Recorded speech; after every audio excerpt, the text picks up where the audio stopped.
Hey, how you doing? This is John, and welcome to John's Long Box. I'm here live with Fabrizio Aiello. Did I say your name correct? You did. Thank you. Oh, How's it okay. going? How you doing? Good. It's so cool to have you here, man. This is so exciting for me. Thank you for having me. Oh yeah, I didn't, I'm nobody. I can't believe so many people like Brian Bow and Tonic Ball and now yourself are coming on my show next week. Lady Alchemy, Martina Markova. This is Awesome. fun. I'm over the moon. And enough about me. What about you? This is your hour.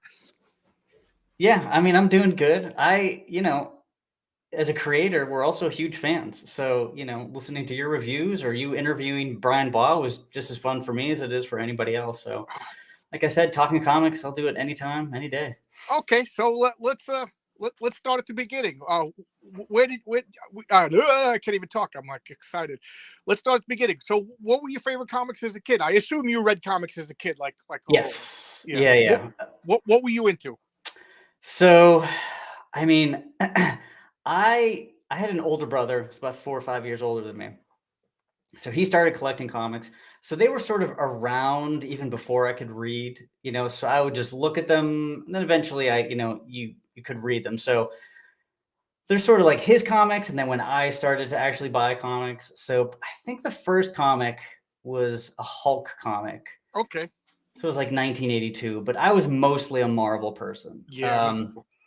I grew up in this really small town in Pennsylvania, and we had a newsstand. And if that newsstand did not have the comic that you wanted, you did not get that comic. So, you might get a few issues of Thor in a row and then nothing. And you might get a few issues of Daredevil in a row and then Spider-Man. So I kind of took what they had, but I was mostly a Marvel fan. Yeah. Back then, the perils of the spinner rack and the newsstand market. We were at the mercy of the distributors. Yeah. This 7-Elevens and all, they didn't order the comics, they just ordered comics. Right. I said many of my videos, like I never got Shang-Chi or Defenders or Ghost Rider in my neighborhood because they just weren't available. Not because and every once in a while Defenders would show up. I'm like, what is this comic? Yeah, it's funny because there are like really big runs, really famous runs of comics that I had no idea happened until 20 years later. Because like you said, I never saw a Defenders comic until 20 years later. I'm like, what is this? So yeah, it's like you're just at the mercy of that. And so my taste kind of was completely relied on what the newsstand had at any given time. And I remember, and you probably could have, me and my friends, we were into the Micronauts. The first like 12 issues of the Micronauts were like super important to me. And we would scatter like, oh, did you see number 9? Did you see number 9? I'm missing number 7. Sometimes we would read number 8 before we would read number 7 because we were at the mercy of the newsstands. Yeah. There was no pull list. There was no comic book store. No. And it was kind of fun actually to hunt down and find stuff. Yeah, because whenever you got a comic, it was such a huge deal. I mean, it was a huge deal. If there was a Spider-Man and, you had 60 cents on you, I'm like, this is the best week ever. And like maybe you can understand this, but like finding out about annuals, they just showed up. Yeah. I didn't have a schedule. Oh my God, this is a double-sized issue. This is an annual. Like this was all new to me. A friend of mine would show me a Fantastic Four annual, and it had already been out for 4 months. I'm like, oh my God, now the pressure. I ride my bike all over town trying to find it. Yeah, I would be scouring my couch cushions that much harder if there was a giant size. I'm like, I need a little more scratch. I don't know where I'm going to find it, but. Yep. Like I remember my mom would give me $1 a day for lunch money. There were 7 kids, so she wasn't making lunches for everybody. So I got $1 a day, and I would get 2 pizza bagels and a chocolate milk. That was 60 cents. That would leave me with 40 cents for a comic book every day. 5 comics a week. That was how I collected comics for, I don't know, 15 years. Yeah. Yeah, the same. I don't know if I've never heard of anybody remembering this, but at the time the Sears catalog, you could get a box of like 30 comics. Really? They were completely different. So you wouldn't get more than one of a brand. God. So every Christmas I would get a box of 30. But it was like just one issue randomly of the Punisher, this or that. And I would look what for they that show in the picture is probably the good ones, and then the back, yeah. Oh my God, I've never heard of that. I got to look that up Yeah, now. That's my new mission. Thank you. that was I so remember fun. going to like Toys R Us and you'd find like a 3-pack or a 5-pack of Okay, comics, yeah.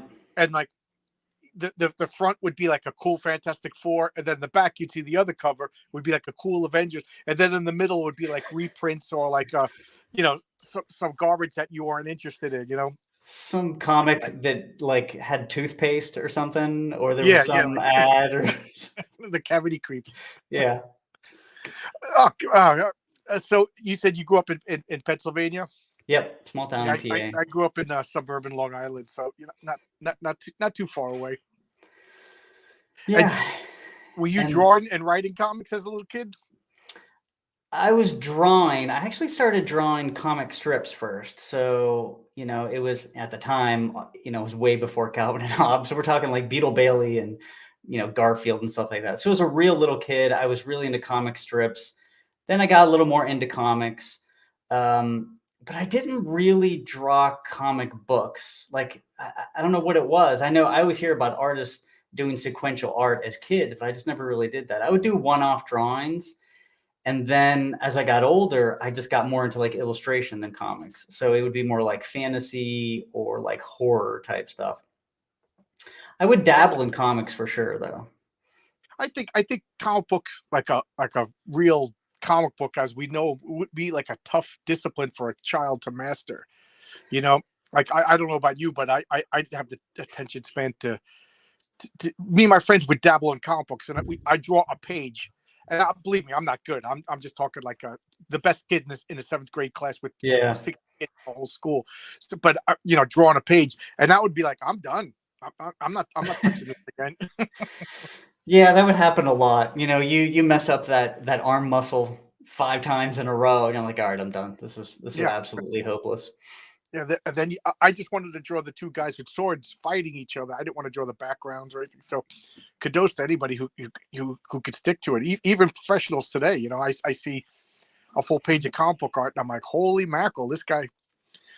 Okay, so now that I'm asking, so when you're drawing your comic, Horace H. Hoover, uh, I'll, I figured out how to do this. So I will turn the camera around. Here you go. Here's your comic right here. When Cool. you were drawing this, what do you do? Do you sit down? Like, how long would it take you to say draw this cover? So well, yeah, we'll use that cover as an example. I mean, everything's traditional. So I draw on 11 by 17 paper, very Oh traditional, wow, kind of like blue that's line exciting stuff. to me. Yeah. I usually, what I'll do is I'll do a thumbnail of just real basic layout for it. And if I think I have at least a direction from the thumbnail, then I'll move to that board. A lot of people will like blow that up and trace over it like with on a light table, but I've never been able to do that successfully. So I essentially draw it from scratch on the page. Okay. And once I get sort of like a loose outline, once I have placement, composition, everything looks like it's going to work. And essentially I erase that down just with like a ghost of what was there before. And then I go in and detail everything. So Oh, I would say hours, something like that's going to take 8 hours for sure to okay. draw. Okay, that's cool. So you actually you don't use the light table. You don't use computers. You draw with pencil and pens. 100%. I ink with a brush and ink, yeah. Oh wow, that is so cool. You know, you know, I met John Romita Sr. a couple of years ago, and I sat one of my coworkers is his next door neighbor. He's got to live somewhere. He's got to live next door to somebody. And to Wow. my coworker, he's just a nice, friendly old guy that needs help taking garbage cans to the lawn. You know what I mean? So he knew he did comics, and he asked me, and I was like my jaw fell down. He's like, "You want to meet him?" I was like, "Yeah." He's like, "Well, who is this guy?" Again, he grew up with them for 30 years, but he's not a comic book guy. So like he is a legend. Like if you never like if not for Stan Lee and Jack Kirby, we'd be talking about John Romita Sr. So he's Yeah. like, so I went to his house. But what made me want to tell the story is you were talking about drawing with pen and pencil. He was saying like lamenting the death of pen and pencil artwork, and he had a jar of ink, like maybe half the size of a can of Coke, and the jar of ink was half empty. And he said, "You see that jar of ink?" And I said, "Yeah." He goes, "When that jar of ink is empty, I'm never drawing again." He said, because it went out of business. This company went out of business a couple of years ago, and I bought up their stock, and that's the last jar of that ink known into his existence. I don't know if it's the last.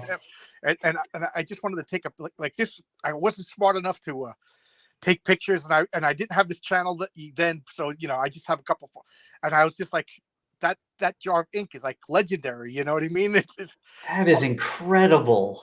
Yeah, isn't that a great story? Oh my God. And he was such a good guy. I came home from that. My wife was like, "You're smiling harder now than you did on our wedding." I was like, "Well, to be honest, I didn't meet John Romita Sr. at our wedding."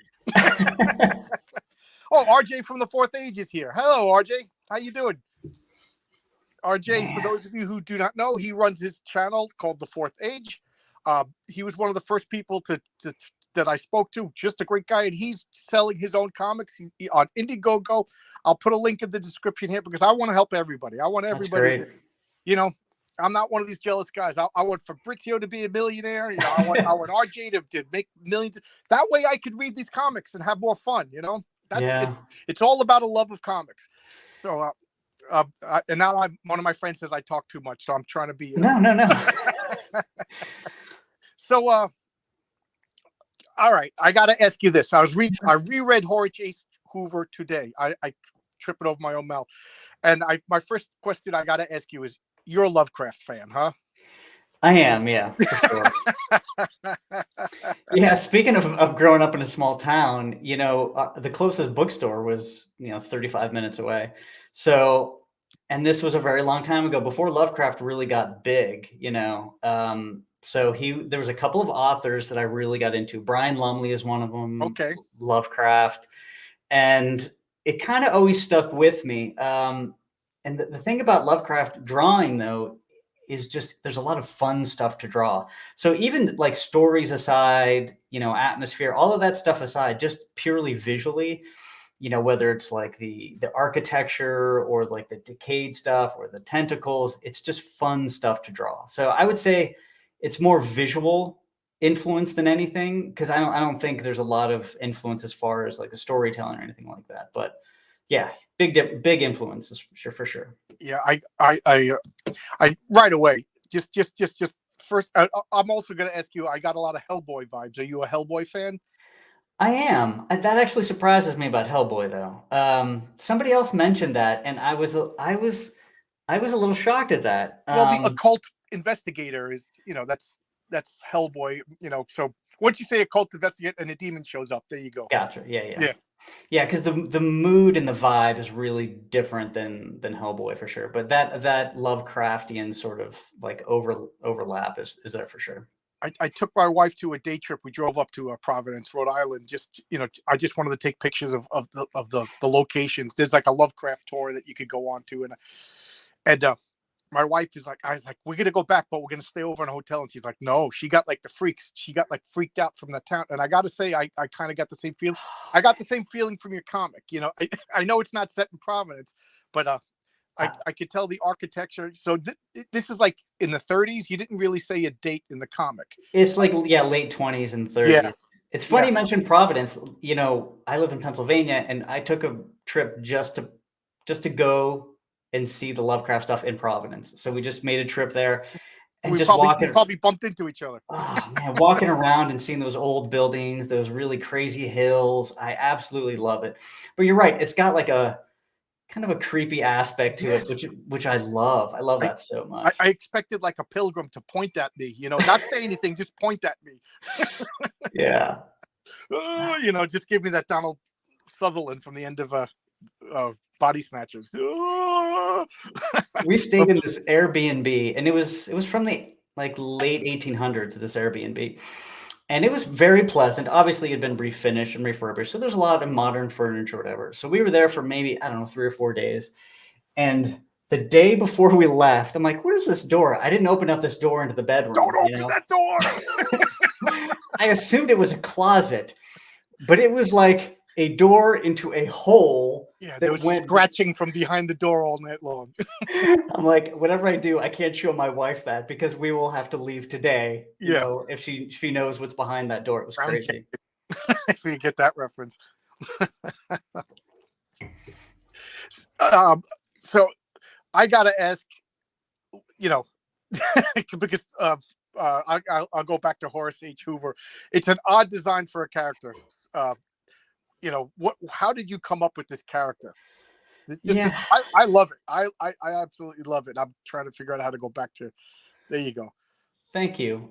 Yeah, so I mean, for those of you who can't see, I try to treat every video as if somebody's coming for the first time. What, can you describe his helmet? I mean, it looks suspiciously like a vacuum cleaner, Right. maybe with some modifications. I love it. As far as how it happened, I was doing like this series of portraits. They're sort of like caricature portraits, like in charcoal. So this wasn't comic books or anything. And I had done like this really round face and an oval face and a square face. And I'm like, oh, I'm going to do another portrait. I sit down and I start with just essentially a rectangle. And then, I put an ear, but the ear's really high. I'm like, oh, that's funny. It kind of looks like a vacuum cleaner. So then I draw the hose, I sketch that in. I'm like, huh, it's a vacuum cleaner. And it made me chuckle. And I did the cord and all that kind of stuff. But then I just took it and I tossed it aside. It just made me chuckle. That's all. You amuse yourself. Yeah. And then, every time I sat down to draw, I would be doodling it. And then I'm like, okay, if that's his head, what is his body like? Because, you have this weight of a vacuum cleaner. So it has to sort of be tall and thin. And I just imagined this like awkward, balancing act, with this heavy helmet. And it just kind of went from there. And then I just kept imagining these kind of funny scenes in my head. Again, not that this is just a comedy or anything, but these are the things that popped into my head. And once I had enough scenes, I'm like, you know what? I think there's something there. There's sort of a character emerging from the scenes. And then I got a little serious about it, and it kind of grew from there. Cool. Oh, I'm hitting the wrong buttons here. I'm trying to get back to my face. Okay, there we go. All right. So, what I like is this is a 5-issue miniseries. Yep. And I read the first issue, and I want more. I don't know why that was so difficult for me to say, but I want more. But I like how you told me bits, like he has a supporting cast. He solved one mystery in the first couple of pages, and then there's another story that's leading up to someplace. Like I said with Tonic Mole, I get the feeling that there's something big on the horizon that's coming, and I love that. You're doing a good job of leading me down the way. Good breadcrumbs, like again, there's a big story going on. There's a cast of characters, and yet I was saying to Tonic Mole, I always try to play a game called Beat the Writer. I'm trying to figure out your story, and as of right now, I'm wonderfully frustrated, which I think is great. That's good to hear, because as far as the stuff that I love, whether it's movies or comics, I hate being force-fed every little piece of it. I can't stand it. To the point where I don't even watch trailers, because I'm like, you know what? If they show too much, then it's going to ruin it for me. So I'm going to go in, just give me the name of the movie, like who's in it, and that's all I want to know. You're saying all the right things. I was just saying to my wife the other day, it's like she wanted me to watch a trailer for John Wick. I said, I know I'm going to see the movie. We're going to see the movie. I don't want to see a trailer, because trailers, they tell you the whole movie. Like, if I already decided in my mind, for whatever reason, this is something I'm going to read or going to, I don't want to see trailers, because there's a fine art of it, and I don't know, they kind of lost that art. I also find that comic books suffer from two sins. Image Comics was the worst of not giving you enough information, and then lately it seems like they're giving you too much information in the comic, to the point where like I don't know. I think that's like an amateur writer doesn't have enough faith that they're going to be around long enough to tell you a good story. But yours hit the sweet spot. Like, it told me, he's got these two sidekicks over here. He's an occult investigator, and he's on basically a quest. Yes. Yeah. Yeah, and that's great to hear, because you're right. I just wanted froze up. I don't know. Is that you or me? I don't know. I see Yeah, I see that you're frozen, but I can't tell if that's on my end or your end. Can you hear me? Hear me in that? Hello? I can hear you. Okay, I just blanked out for a second. It's probably over here. I think there's a storm about to happen. You know, Gotcha. I went upstairs to comb my hair, looked out the window, and it looked really bad out. Yeah, what I was saying is, I'm basically just sort of setting the world because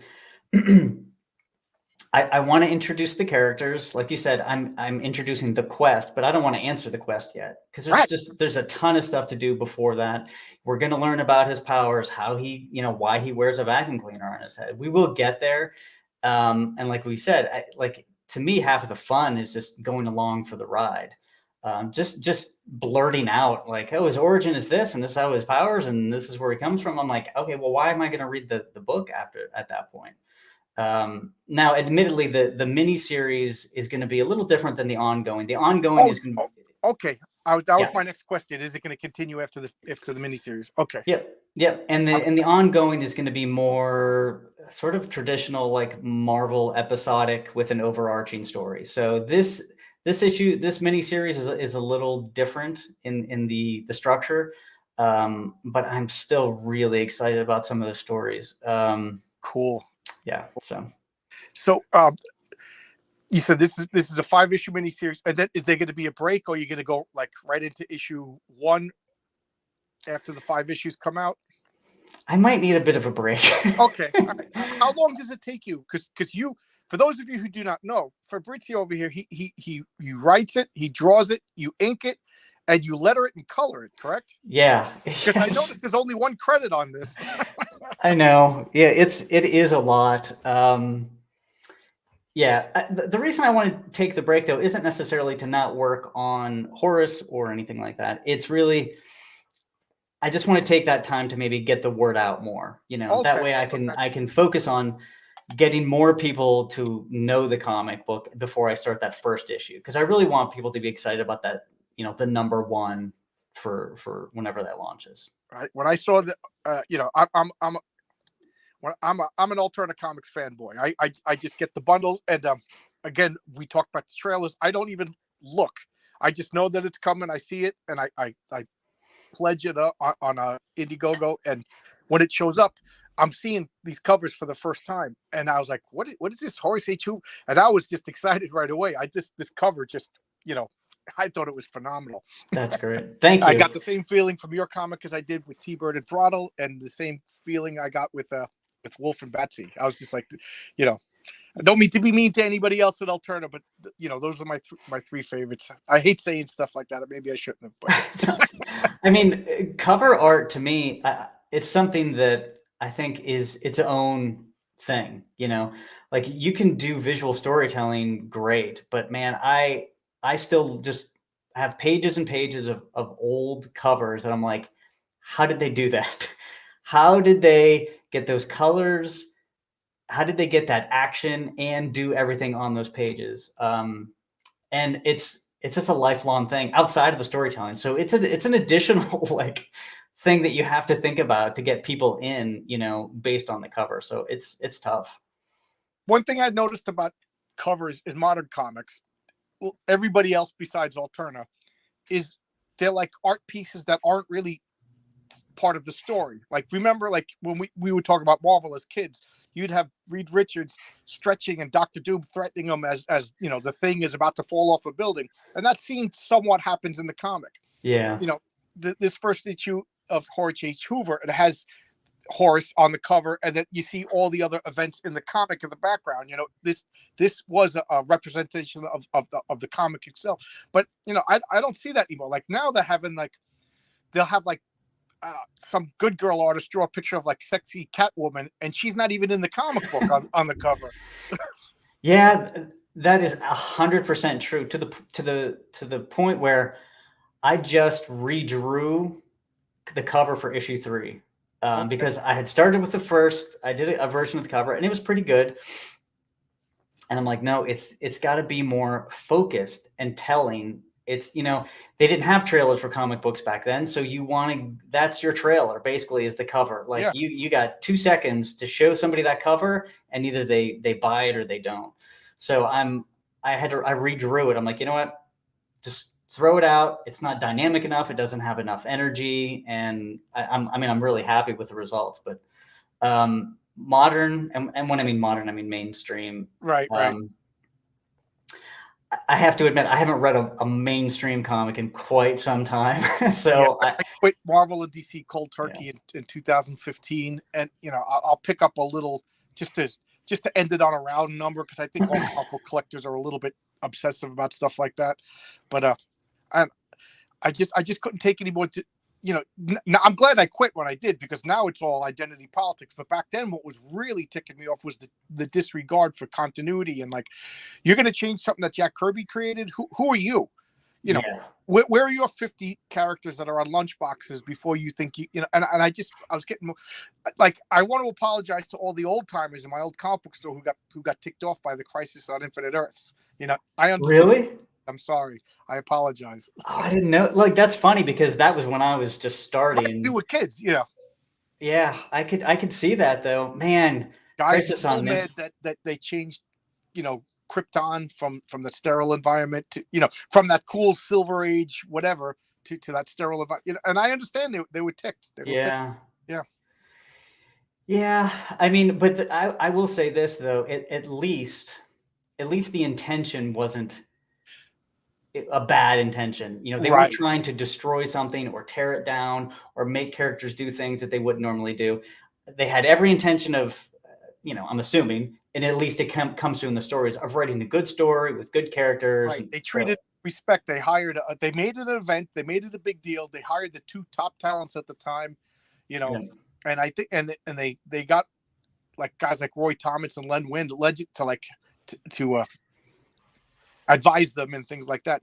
So they knew what they were doing, and they also knew that they were doing something controversial. I think they did a good job, but as far as getting people into DC, but they did not do a good job as far as making it easy. It made everything more complicated. What's funny about Crisis, real like side note here, is that's one of those books where I got the first issue at my newsstand, and that was it.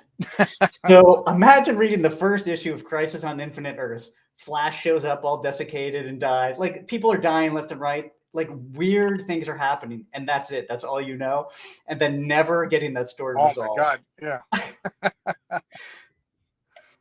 So, but I also think that's why I lean towards, I like ambiguous endings sometimes, vague endings in movies and stuff. I like that. Some people hate it. They need closure, and they need really specific, exactly what happened, following the movie.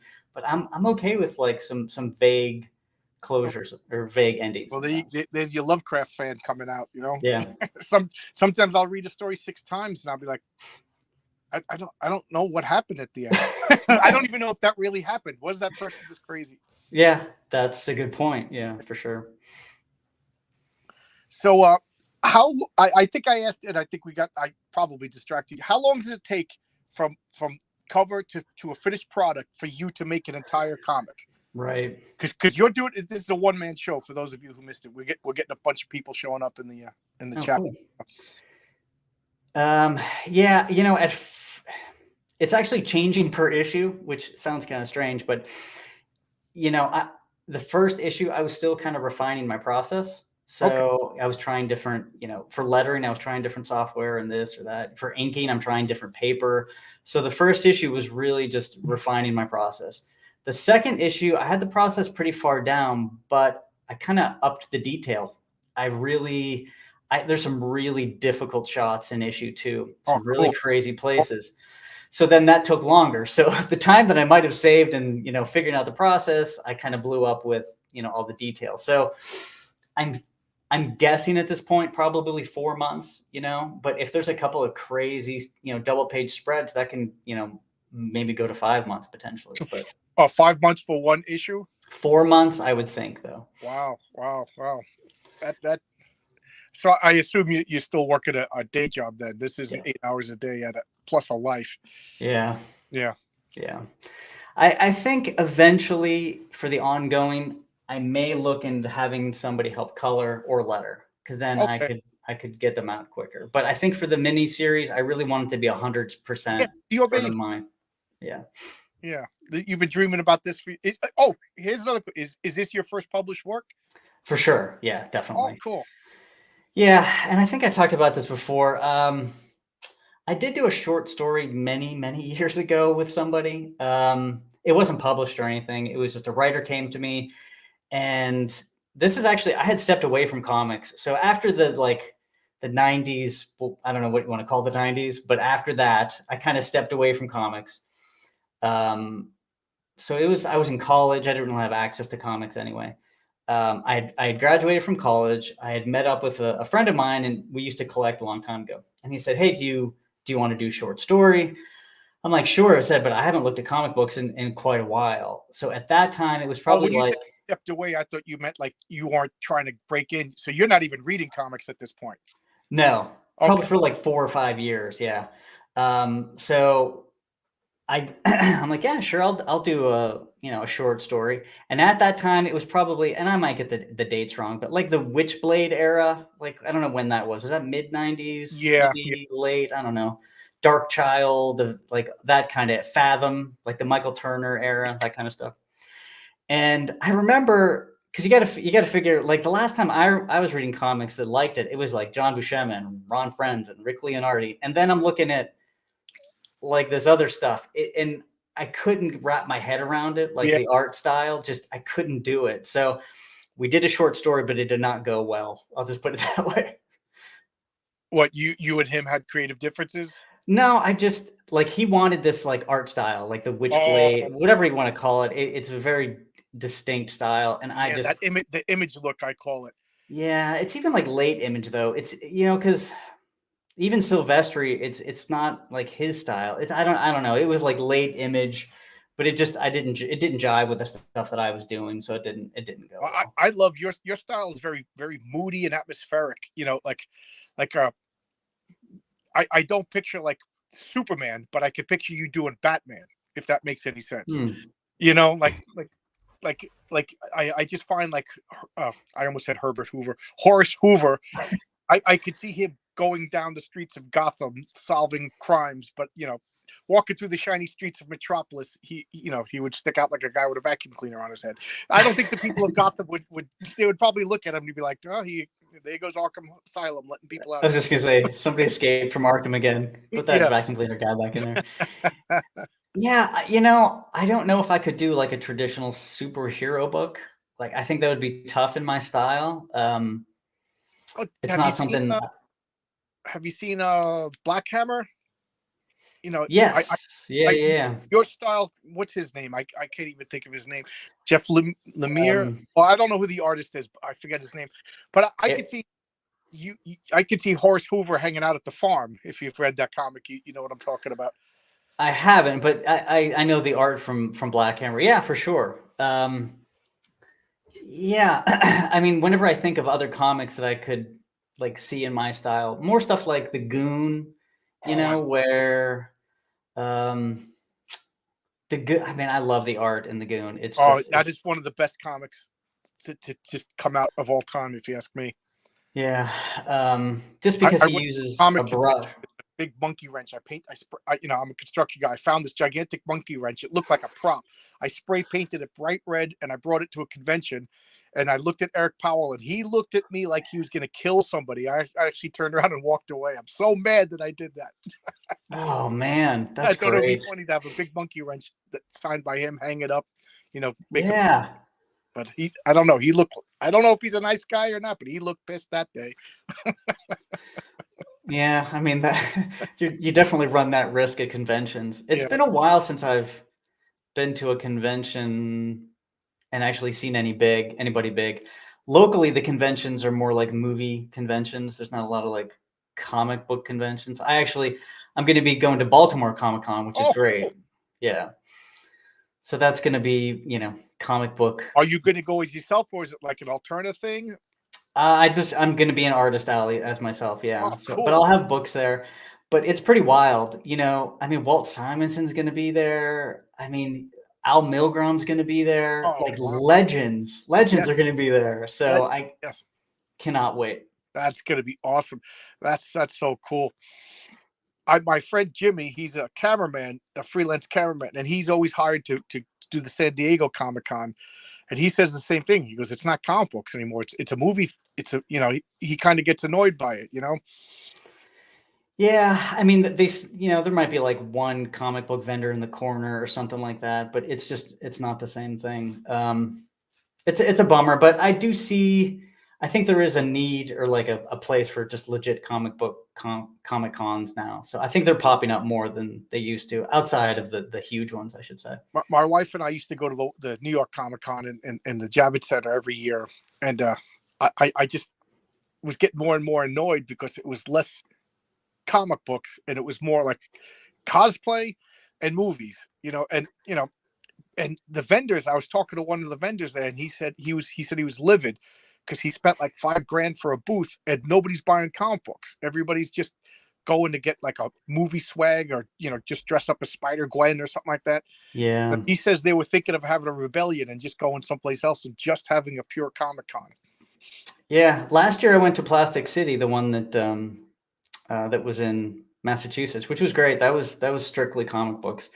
Yeah, what's interesting too is like there's almost like this, and I don't know if you noticed this or not, like another speculator boom kind of thing.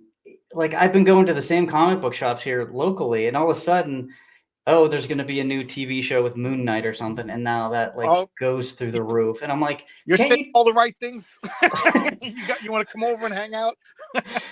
Like, can't you leave me alone? I just want to finish my runs in peace and collect. You know what I mean? I'm trying to finish my Werewolf by Night collection, and now for some reason it skipped my mind that Moon Knight was. Now I can't afford that comic. It's the only 2 issues I'm missing of that run, and I'm not going to sell it. I just want it because I'm a crazy person, and now it's unaffordable because of a stupid TV show. But I've been saying that on my channel for a long time. I'm calling, and you just said it, that there's going to be another speculator boom and people are going to be dumping comics. So maybe in a year or 2, I'll be able to buy something.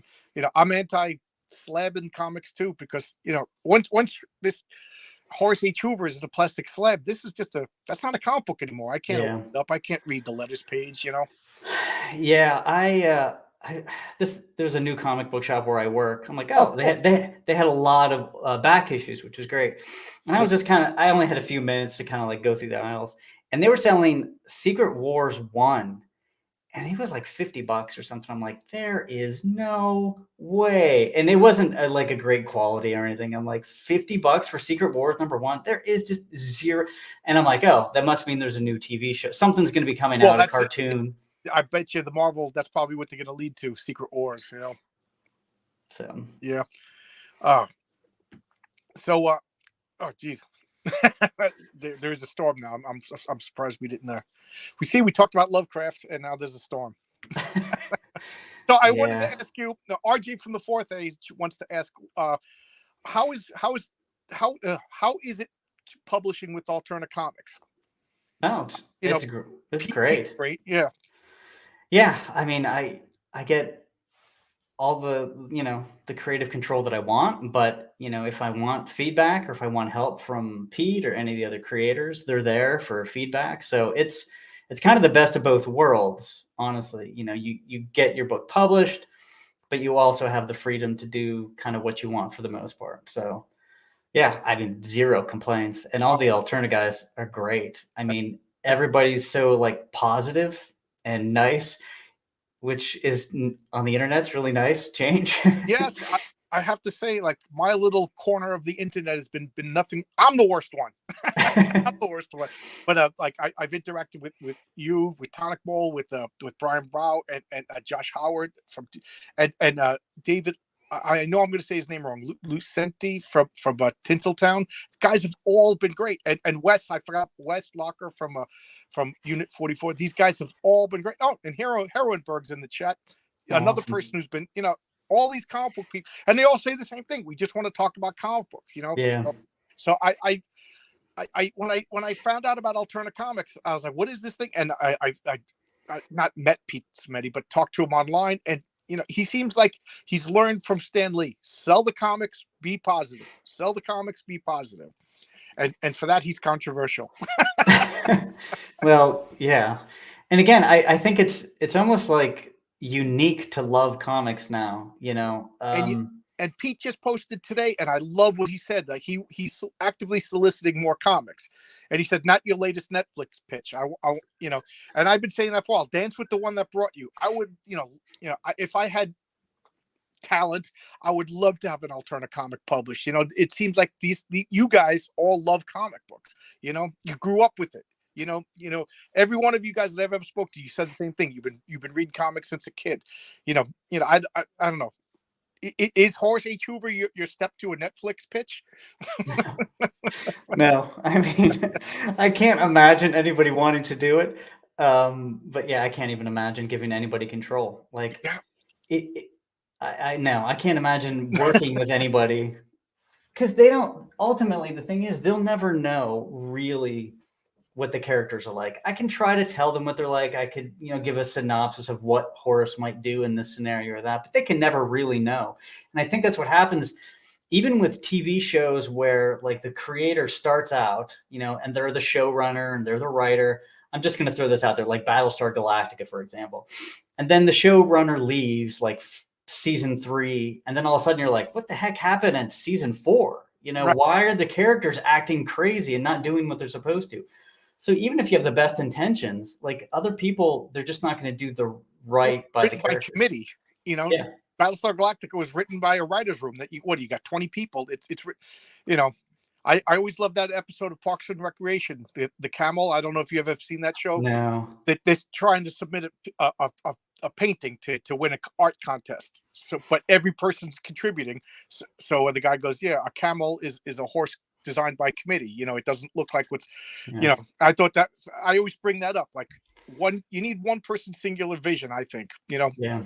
Oh, I think like the Fantastic Four was a perfect blend of Stan Lee and Jack Kirby. But I think Jack Kirby kind of took over that, same with Thor. Ditko, I think was Spider-Man, and then Stan Lee just kind of like, okay. Yeah, I mean, as much as I like the Stan Lee Kirby duo, I think some of my favorite stuff is just straight Kirby. Like The Demon is one of my all-time favorite books of all time. I'm reading Omac now. That is awesome. Oh, it's another so good. Yeah, I actually prefer whenever Kirby is just on his own. But you can, once you read that stuff, then all right, I'm reading a lot of Jack Kirby in the Stan Lee book, so you can kind of get what's Jack and what's Stan. Well, like Thor from like 150 to like 180 is you got all of that wonderful like Adam Warlock is and him and Magog and all that. That is all Jack Kirby. That is Jack Kirby. That is just awesome. I mean, honestly, I'm not trying to like draw parallels between my book and Jack Kirby, but when you're coming up with a character, I always think of Horace. He says everything out loud, almost like a Jack Kirby character. Like I was going to bring that up. Okay. Yeah, it was he's like very hammy and just like dramatic, and I'm like, yeah, he's kind of like a Jack Kirby character in that way. What I like, he's like now. I always feel, and again, I've only read the one comic, that he's kind of amused by himself and he's narrating his own story.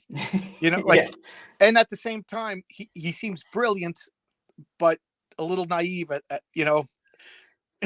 Yeah, well, that's it. He's oblivious. Like he's so focused on maybe the mystery or something that he might miss something completely obvious. I cracked up laughing when he said, excuse me, to the girl's aunt, when he said, excuse me, I mistook you for a horrible visage. Like he doesn't realize what he's saying. Yeah. I thought that was great. Thank you. Yeah, I've tried to like, you want to compare him to people. So I'm like, well, he's a cross between, I don't know, Sherlock Holmes and Mr. Bean and Gru. There's a bunch of different like things you can, little tiny pieces of everything. So and I like that. I already know the guy has an interesting past. I mean, there's an alien walking around with him. I mean, I assume that's an alien. Maybe it's a demon. I don't want to know. Don't tell me. I won't. But and then I'm blanking on Max. Yes. He mentioned, like in passing and in a nice organic dialogue, he mentions that he's married. He has children. His wife's name is Ruth. And I'm like, I once I found out that he had a wife and children, I started to get worried. uh-oh, this is definitely, you set me up to like, Max, why'd you do it, Max? Poor Max, but it shows that it worked. I started getting emotionally invested Awesome. in these people. Yeah, and I will say this: there are going to be some like tragic moments too. Yeah. Because one of my favorite books of all time is Frankenstein, which I always describe as beautifully tragic. Just Yes, everything about that book is tragic love from that. the start to the end. What a great And turner. it's one of my all-time favorite books. I read it. I don't know how many times I've read it in my life, but I'm always kind of reading it. You know what I mean? I pick it up, I read a little bit. But all of the characters that I can think of offhand have some sort of tragic past. So it's funny and as sort of lighthearted sometimes it appears, there's going to be some really serious moments. And I think that like that combination of those two things is going to be really exciting. Because I think if you have a one note comedy or one note, it doesn't work. After a while, you just get kind of bored. Yes, I agree. You walk a good tightrope with the tone in this comic. Like there's a hint of horror. There's some funny stuff. Like he calls that guy the butler, and then he won't listen to him. And the guy says he's not the butler. Then he goes, "Fine, I'm the butler." It made me laugh. Like it doesn't matter. I'm just gonna kill you anyway. Call me the butler. You're dead. But I like you said it's not Marvel MCU comedy joke a minute just destroying the tone because like in Infinity War, if I keep going back to Marvel, I'm sorry.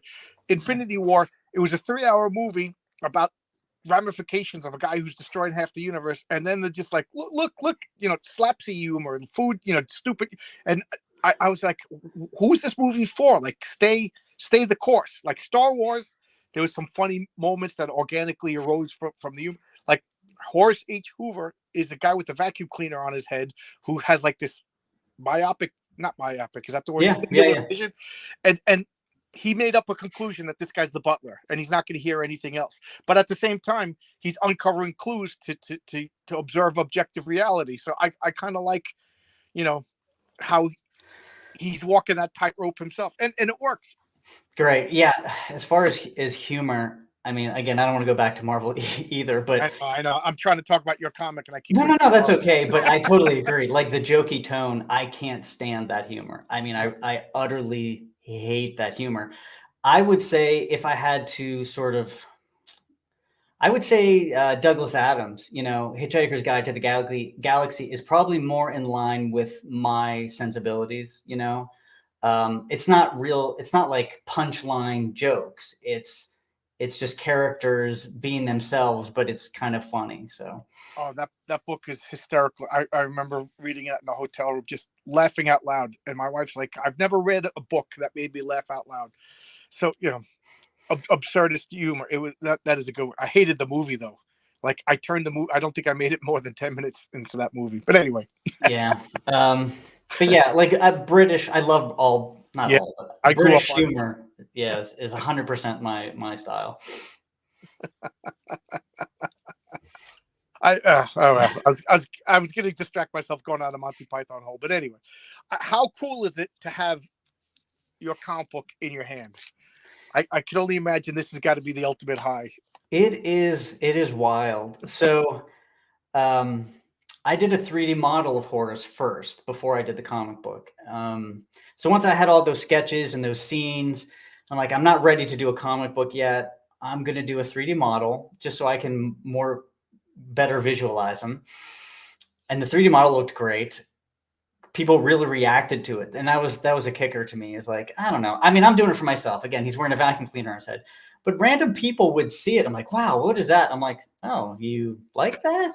You know? It's funny. I looked at it and I just accepted it, and then I sat down to read. I'm like, wait a minute, he's got a vacuum cleaner on his. Like, you know what I mean? Like, I guess it just didn't.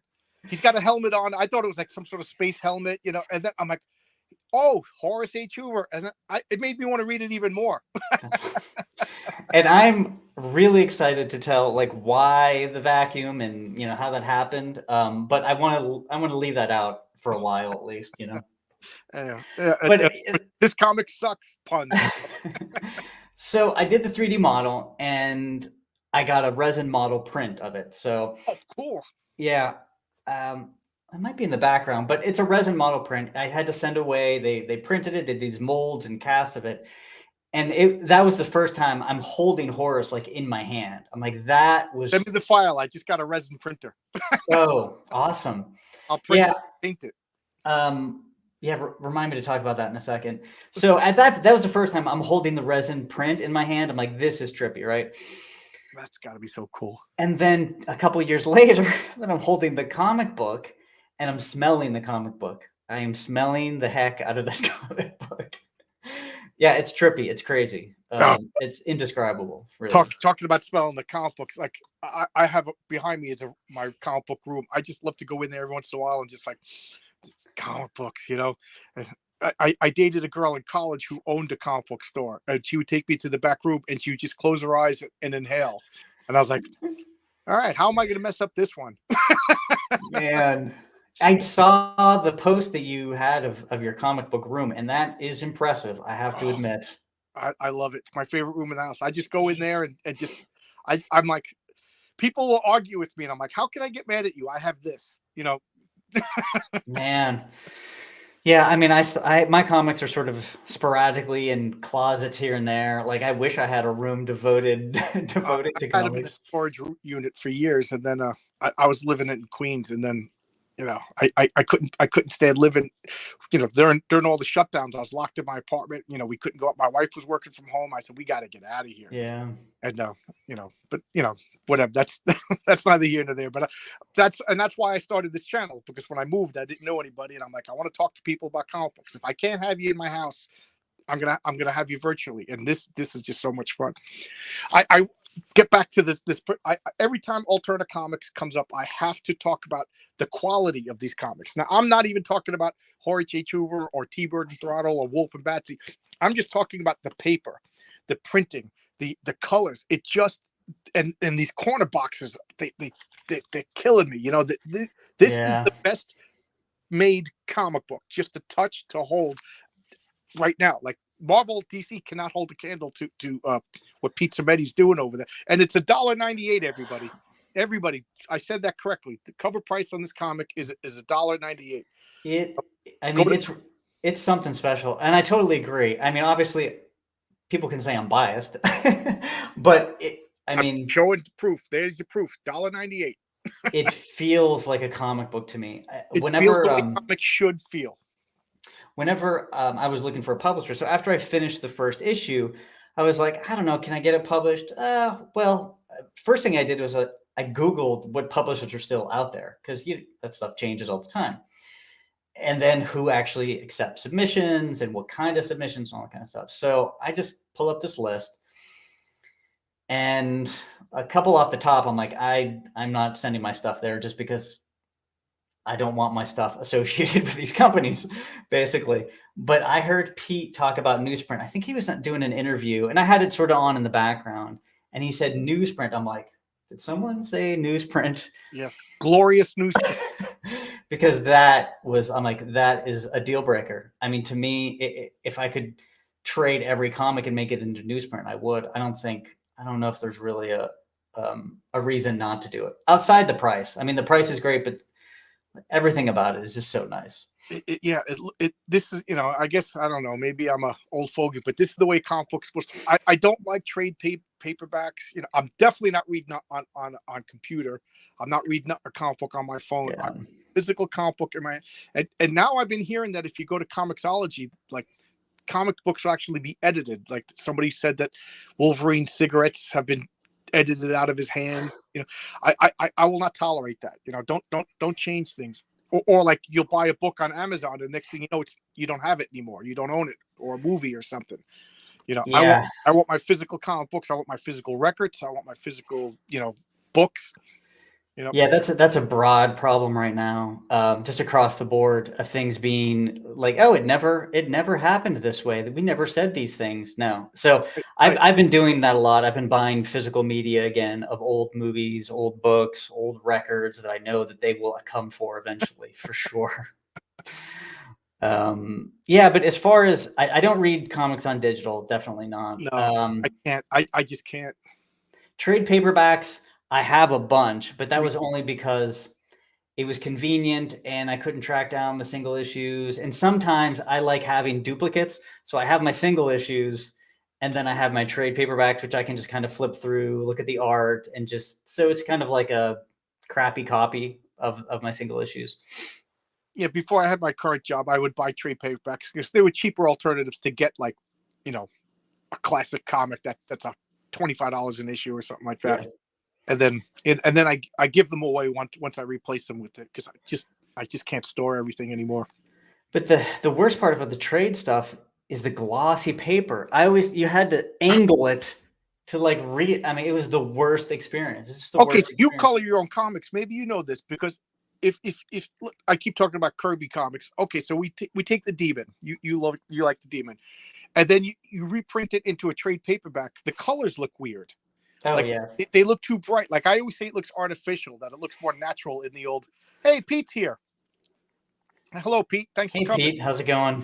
Like, what is it? No, somebody told me that it's the paper quality. Like, they don't adjust the color schemes for the new paper. I don't know. You I guys. mean, Pete would know better than me. I'm not really great at the whole printing side of it. I just know the Whatever he's doing, coloring he's doing side. right. But yeah, I mean the colors always look super saturated. I mean, I'm assuming, the old books, they were never that bright, and maybe it was the whiteness of the paper, the printing type. I'm actually not sure, that kind of stuff. Oh, okay. All right. So as a one-man show, doing everything, do you have like an outline? Do you have like the next 25 issues? Do you have a grand story? Is there an ending? You know, that, one day we're just going to be like Robert Kirkman, all of a sudden, like, we're just going to end the story. And Right. So as far as the mini series, I have to think about this for a second. So yeah, I'm don't just give any details. I want to. no, I won't. Issue 3 is getting wrapped up like in another week or so, like colors letters. So that's done. Issue 4 is written. I always do like a first draft first, and then I start the drawing, inking, and then I'll I'll do another draft of the writing. Issue 5 is just outlined, but I have a really good idea of that. So I have the beats on that. Now, as far as the ongoing, I just have a rough outline for that. So there are 2 major arcs that I want to do for the ongoing. And I think each of those arcs is like 6 issues. That could change. Like once you get into it and you start roughing stuff out. But there are 2 arcs I have in my head that I have to get to. So 6 issues a piece, 12 issues are the first 2 arcs. After that, I don't have anything in mind. But again, each pocket universe could be its own 5 issues, each character. So it could really expand as far as I want to take it. And I actually like to wait to nail that down, because that's actually that's fun. So for example, for the first 4 issues, now I have, so many characters created. I have so many pocket universes. I have so many pieces on the board. And so whenever I want to write issue 6, I have a lot more already in the story. They're alive in the books that I can pull from. So I don't like to get too far ahead. So that's kind of where I'm at. No, J.K. Rowling said that you have to have a little bit of ice water in your veins to be a writer, meaning you're gonna kill some of these people that you love. Yeah. I'm not asking who's dying, but ice water in your veins. For sure. I mean, like I said, there's some tragic stories. There's all sorts of stuff that happens. Wow. I will say this. Well, no, yeah. I mean, Horace he's the main character for sure. So 2 character arcs planned. Okay.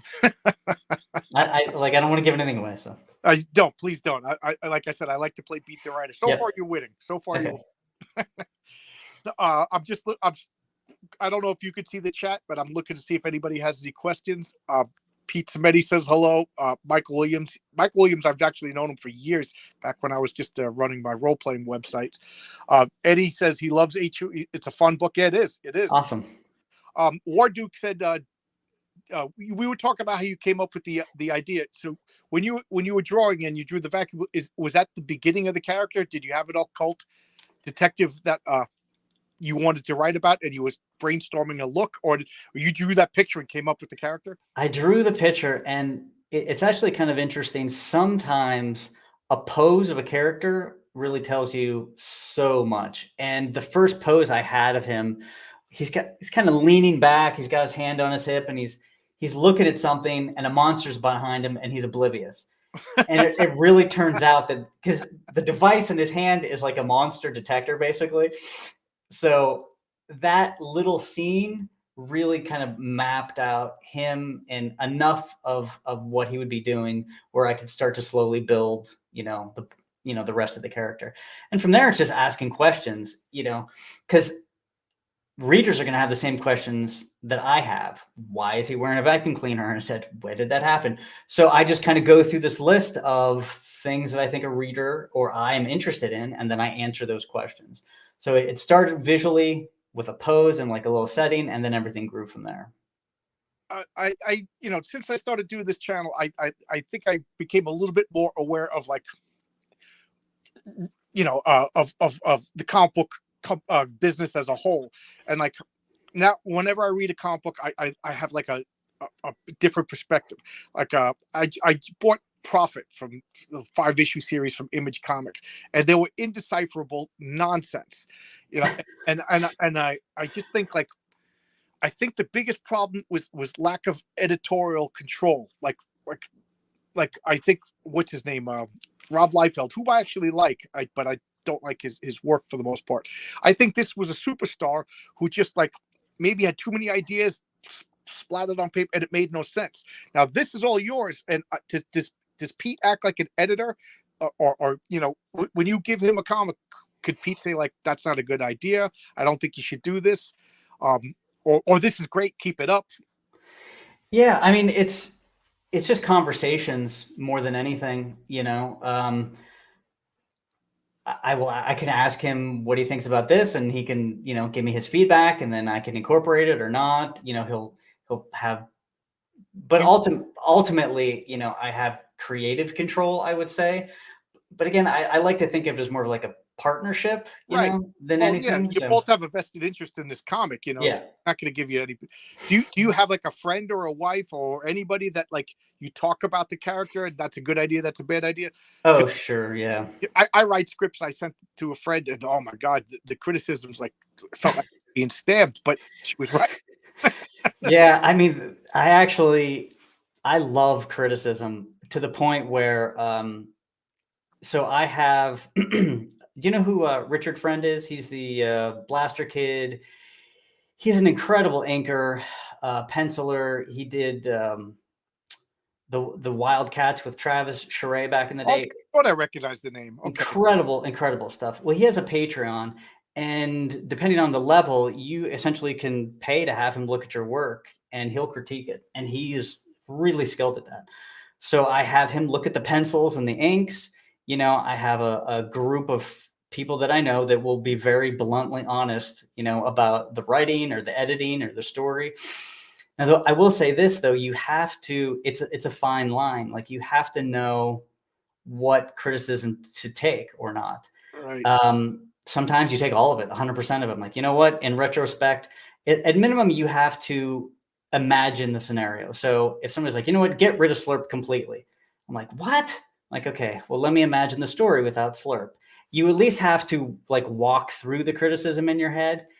And if you can't see that criticism, then you like, if it doesn't make sense to you, then you won't be able to implement it in a way that makes sense. Do you know what I mean? Yeah. So at minimum, I listen to everybody and I try to make it work, and then I adjust from there. But Okay. I love criticism. Because like I said, I think that to me, like as a kid, I just couldn't articulate why these. I didn't particularly like Image Comics when it came out in the 90s. And as an adult looking back, I think it was just like a lack of editorial, not control, restraint, wisdom, support, whatever word. Like I keep saying, like Jim Shooter was, high point of Marvel. And supposedly, from what I hear, the guy was a tyrant, and they cheered when he got marched out the door. But the Tom DeFalco years that came in, I thought they were a low point. And Tom DeFalco, like, yeah, do whatever you want, kind of. Yeah, I think especially for like a shared universe like Marvel, you need like at least some sort of unifying voice. So just you said shared universe. So when's Crisis at Alterna Comics going to come out and George Hoover is trying to investigate the deaths created by a wolf and a vampire? Yeah, exactly. I mean, I love the idea of shared universes. I feel like that is actually one of the things that Marvel had Right. that was a benefit, It made you feel like you were part of a club. Yeah. Yeah, you're reading a Hulk comic and then randomly the Avengers show up for 2 pages. Man, that made your day. Like, Right. it was great. So, I Yeah. love the idea of shared universes, characters popping in and out of other stories. I think for the most part, it only helps. Unless you're, like, doing a Batman Spawn crossover where it just seems Yeah. pointless. Yeah. Yeah. Oh, all right. So wow. I can't believe we've been talking for an hour already. It's so easy to talk to. This is so much fun. So, I pronounced your name correctly, Aiello, right? Like the actor Yes. Aiello. Yeah, Danny Aiello, yeah. So, are you? Do you write? Like, do you do any prose writing? Would you write a novel? Would you write a screenplay, or you just a comic books guy? Just a comp. I don't mean it like an No, no. insult. That is a I, legitimate I would question. love to be a comic book guy. Yeah. Um I have written short stories, prose short stories for sure. Not a lot, but some. Um, there's actually one. It's a weird premise, but this is right before COVID actually. So I was on a flight to South Korea. I had like 12 hours to kill, so I wrote the short story like on the plane. And I'm like, you know what? I really it was one of those deals where you write something and you think it has value. So that kind of gives you a little bit of confidence when you go in to write the comic book or something like that. Um, so I do have a few short stories that I think are at least worth sharing, and I'll probably post them on Twitter. But Okay. I don't know if I could do a novel. To me, that seems really hard. I have 3 novel ideas and I have 3 outlines, and I don't know. I talk myself out of it. I got to get confidence.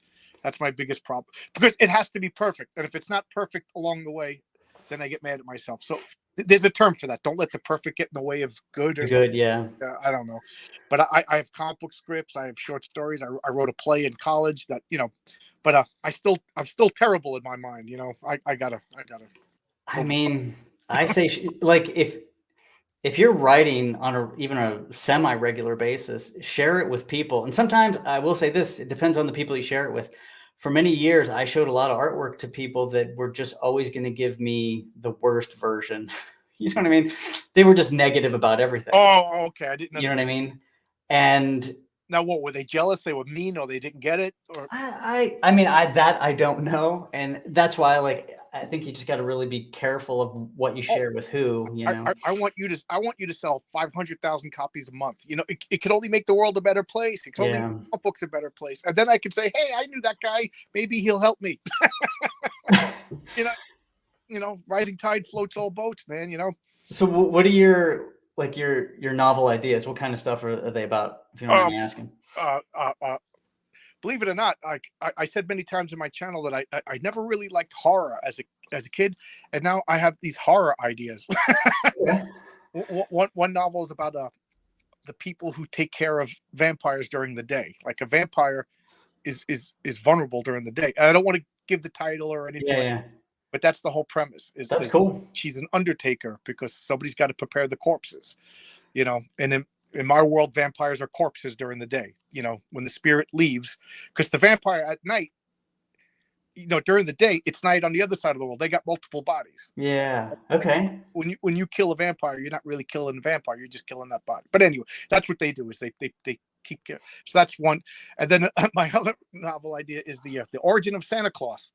you I know, mean, I think it would be a mythological fairy tale about the origin of Santa Claus, and that's the one I'm most excited about. My friend Jimmy keeps getting mad at me that I'm not progressing as fast enough. He wants to see it. He wants to yeah, see. do it. I mean, And you got an audience now. You can bounce things off of, on the channel. Like I mean, honestly, I'll read those books yeah, just based on the premises. I'll read them. yeah, and then another one is I it's a comic book that I'm one of my, the problem is the person that I wanted to draw it is he's suffering the same thing. It's not perfect.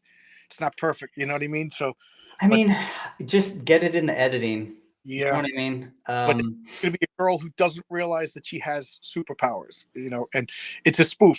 Her name is Mary Sue. She's a Chinese woman named Mary Sue, and that's going to be the name of the comic. And she's perfect, but Yeah. so it's not going to be funny, but it's going to be humorous in that she's got superpowers. She's the perfect character kind of thing, but she doesn't realize it. She stumbles. She's going to suffer like the spirit, because it's goofing on the concept of a Mary Sue. Huh. I think it'll be a fun comic, Yeah. but I'm Do not it. I mean, with other artists because he's I'm afraid to get like 2 issues in and then out of a 5 issue series, and then all of a sudden it's somebody else. But I said too much. no, well, no, I mean, I'll say this. A couple of years ago, I would have called myself crazy to think that I would have a finished book and people are actually responding to it, let alone a guy with a vacuum cleaner on his head. I mean, And people so like it. yeah. You know what I mean? People like, when's more of this guy with the vacuum cleaner coming out? Yeah. I mean, it's a little cliche to say you do things that you want to see and then hope people like it. I know it's cliche, but it's also so true. It's painful. You want to be good at something you don't like. Yeah, and you can't know what other people are gonna like. So you gotta try your best to at minimum balance a few things. Like this is the stuff I like. This is the story. These are the characters. Balance those few things, and you'll come out with something that somebody else will like. I don't know how many people, but I guess we'll see. When I'm reading your comic, I could tell that you like it. You know what I mean? Because first off, you wouldn't have come up with this. Like, what is he wearing? Like a uniform? Almost to me, it looks like a Napoleonic officer's uniform with the vacuum cleaner on his head. So I'm like, he likes this. You don't just think of that. You don't just draw that. This is something that amused you. This is something that made you gig. I was picturing you in college, like doing some drugs and coming up with a character. So this sounds like and then there's the alien who doesn't say anything, and I'm kind of intrigued by him. But to tell you the truth, I want to know more about Max. That makes me so happy. It's funny because again, you don't know what people are going to like. So I'm like, okay, this is what I like, and this is my focus. I'm going to put it out there, and then people attach themselves. Like, it's so funny. My niece, who's very young, is her favorite character is Slurp, which I think is hilarious. Out of all the characters, Slurp is her favorite character. But I've heard that before, and it's surprising. Yeah. I like the Thing. We like the Hulk. Yeah. So, Eddie yeah. said it might be better to leave the vacuum cleaner a mystery. I mean, yeah. I mean, some things will be answered, some things won't, and we'll see what happens. But at minimum, I have answers for everything because I know that that's also a big issue. The JJ. Oh, I think you're. Am I freezing up? Can you hear me? No, you're good. You're good. Okay. I know people, complain about the JJ Abrams mystery box thing, which I totally get. So at minimum, I have the answers of everything, how it gets shared with the readers and when we'll see. But I know, from the beginning to the end. And when I mean end, I don't mean death. I mean the end of, the arcs. Good. Yeah, you brought up J.J. Abrams, and I just got like a flash of anger. I know. It's like I just feel like it's so refreshing that I'm so happy that I did discover Alterna Comics, and again I keep mentioning like Tinseltown. I was like super excited when I first read that.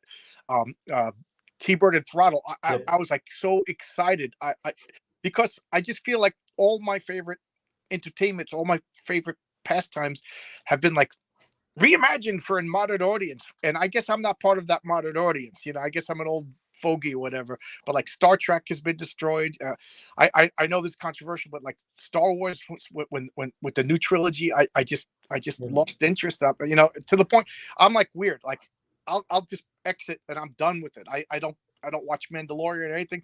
And I've been going back into comic books, and I'm kind of happier than ever because I've rediscovered my love of comics. And again, I get these Alterna comics, and I just see you guys, you, Brian, Josh, Pete.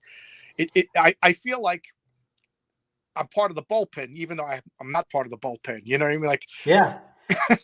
I mean, I look at it as anybody who's a fan of comics, real comics with sincere storytelling, is all part of the bullpen. Honestly, it's refreshing, because if you would have asked me, I don't know, 4 years ago, because I wasn't on Twitter at the time. If you would right. have asked me, like, the attitude of everybody, I'm like, everybody hates comics. The ones that are making them, they hate comics. Nobody's buying. Right. Like, it was just like this Like, whole. do they? Like, they don't even promote themselves. But being on Twitter, and meeting you and all these other people, like you said, like, I love comic books again, because you're not afraid to pick something up and I'm like, oh, what am I gonna find when I open up this page? Like, is it gonna ruin something? Yeah, I don't even want to get into it, but I see people putting panels from other comic book companies, and I'm like, I'm so glad I don't, because it's like $6 an issue, and then it's awful to begin with. Comic books should be like the price of a candy bar or something. No little kid is gonna spend $6 on a Marvel comic. Yeah. If they can even find them. The thing I love about Alterna too is, and this is one of the reasons that I submitted, is everything is so different, but so good in that way. It seems like if I go into a comic book shop and I walk right by the regular stands, but they all blend together. Like, my eyes kind of cross, the way the covers are colored, like everything about them just looks the same to me. But like, you go to the Alterna homepage, everything like pops, everything looks unique and original, And it's apart from themselves. Yeah, like your comic is like mystery and horror. T-Bird Throttle was classic superheroes. Yep. Tinseltown was a woman trying to become a cop. Yeah. 10 years ago, I never would have bought that comic. And I bought it in a bundle, and I couldn't wait. I went to go read them all, and I realized I was missing an issue. I was like flipping out. And I was like, I can't read. What's going. I don't get that. If I'm missing a Spider-Man comic, I'm like, oh well, I'll put it on the side. I'll get it eventually. Yeah. But I was like, I need to find out what's happening. I was invested. I think you guys are doing a good job. Awesome. Thank you. Yeah, Pete's assembled a great crew, so I'm excited to be part of it. So when's I keep I like to think that I'm pestering Pete in a positive way. I keep going, when's AlternaCon? When's AlternaCon? Yeah, I think we all live rather far away, so I don't know if anything like that could happen. I don't know. I'm not even sure where some people live. I have a vague idea, though. I know I'm in Pittsburgh, PA. Guys, we'll gather around my big game table, take a picture. It'll be like the Last Supper with Pete. AlternaCon. I'll do AlternaCon. Yeah, a panel would be fantastic. Oh, that would be awesome. That really would be awesome. Yeah. Alterna panel. Oh my God, yeah, I'll go. Oh my God, that would be awesome. So we've been talking an hour and 15 minutes. My wife is making dinner. Is there anything you wanna say? No, other than, just a reminder that the first issue is out for order. Second issue is in pre-order on alternativecomics.com. Pick that up. I'm really excited about the second issue, third, fourth, and fifth, but man, yeah, I'm excited. There's some really interesting stuff, really difficult things that I had to draw that I'm really, really proud of. I do have a YouTube channel where I stream, inks and pencils and stuff like that. So I'm going to be doing a little bit more of that.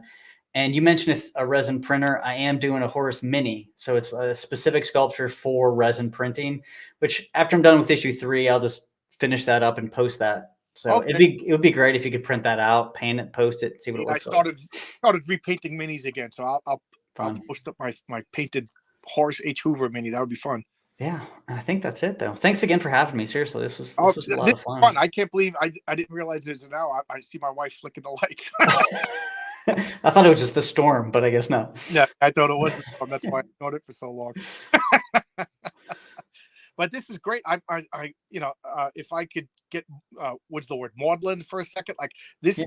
This channel's exceeded all my wildest dreams of like guys like you showing up, talking to people. I got Pizza Betty and Heroinberg and RJ from the Fourth Age in the chat room. We're all talking comics. This is it. You know, this what else do you need? Like, this is a golden age of comic books. You know, got everybody is making their own. You know, I just think, like, yeah, we had the 60s, 70s, we had the 80s, and now, you know, we had the 2020s. This is awesome. I'm so excited about comic books now. Yeah, and that's the word. That's 20 years. Yeah, excitement like that. I feel an excitement around comic books, people reading them, making them. I'm excited to see where it goes, as opposed to just dreading at a certain point or like where it ends up. I'm excited, you know, Yeah, where it gets to. I haven't been excited about comic books in a couple of years. Yeah. To the point, I think around 2017, I was like, I'm done. You know, I'm just going to buy back issues, and I'm not going to pick up anything new. I still love comic books, but I'm a dinosaur. You know, I'll be that, like, guy archiving stuff in Yeah. the room, and maybe my nieces and nephews will be like, what are these comic book things that I heard about? But it's Nope. Yeah. Very excited. So thanks again for having me on. Oh, I thanks appreciate it. You know, and, you know, if you ever want to come down again, you know, I'm kind of shy about asking people, so, you know, maybe I'll work on that. But if so far everybody's been like, "Oh, come on," you know, before I even asked, so that's been great. But because I don't think I'm I'm important enough to go No, around. this is fun. Yeah. Again, we're all fans of comics, so Yeah. any chance to talk about comics, I think everybody's up Great. for it. And if, you know, if we want to talk about, if you want to talk again about stuff that I may have forgot about or whatever, because I'm excited. I'm fanboying out. You know what I mean? So sometimes I'm like, you know, I'll turn into Cindy Brady looking at that red light. Awesome. Thank you. Thank you so much. And next week, Martina Markova. I always say her name wrong. Markova, Lady Alchemy. Awesome. Can you believe she said she wanted to come on? That's great. Yeah, I'll definitely you know, tune in for that. Yeah, that'll be fun too. So thanks a lot. Again, if anybody wants to talk, you don't have to be a creator. You just have to have love comic books. I love talking to people. So thanks a lot. Everybody, go out, get Horace H. Hoover on alternacomics.com.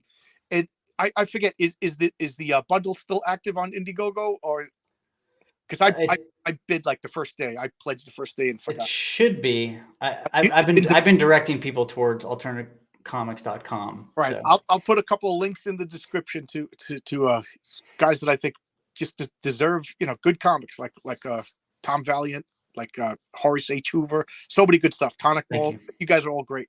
Awesome. All right. Thanks a lot, everybody. All right, thank you. Bye. Have dinner before my wife throws it out the window. Sounds good. Bye.